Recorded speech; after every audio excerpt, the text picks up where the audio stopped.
La justice française n'est pas restée silencieuse ni indifférente à la suite de l'agression de deux femmes voilées au pied de la Tour Eiffel à Paris.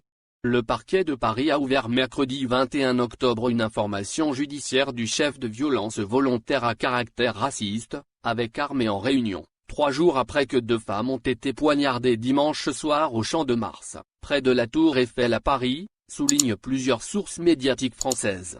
Les 2 cousines d'origine algérienne affirment avoir été agressées en présence de leurs enfants, après avoir demandé à 2 femmes de tenir leur chien en laisse. Le prestigieux quotidien Le Monde affirme avoir consulté le contenu de la plainte déposée par les victimes, lesquelles affirment avoir subi des insultes racistes sales arabes, « vous n'êtes pas chez vous ici », ainsi que des références au voile qu'elles portaient avant d'être agressées physiquement à l'aide d'une arme blanche qui semblait être un couteau.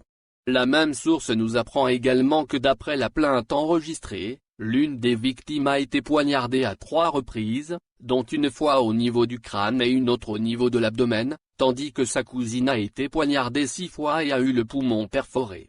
Au départ, la police française a écarté le rapport entre l'agression de ces 2 femmes voilées et leur religion, suscitant ainsi une vive polémique sur les réseaux sociaux en France. Mais pour leur avocat, il est indéniable qu'il y a un lien avec l'atmosphère entretenue par la classe politique, et notamment les laïcistes, contre les musulmans, depuis l'attentat de Conflans-Sainte-Honorine. Il est à craindre que d'autres actes de ce type interviennent. À ce stade des investigations, aucun élément ne permet d'accréditer la thèse d'un mobile raciste ou lié au port du voile, a, néanmoins, précisé au quotidien français Le Monde une source proche de l'enquête.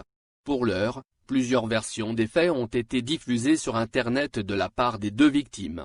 Le parquet de Paris poursuit ses investigations en attendant d'aboutir à la vérité exacte sur les circonstances de cette agression.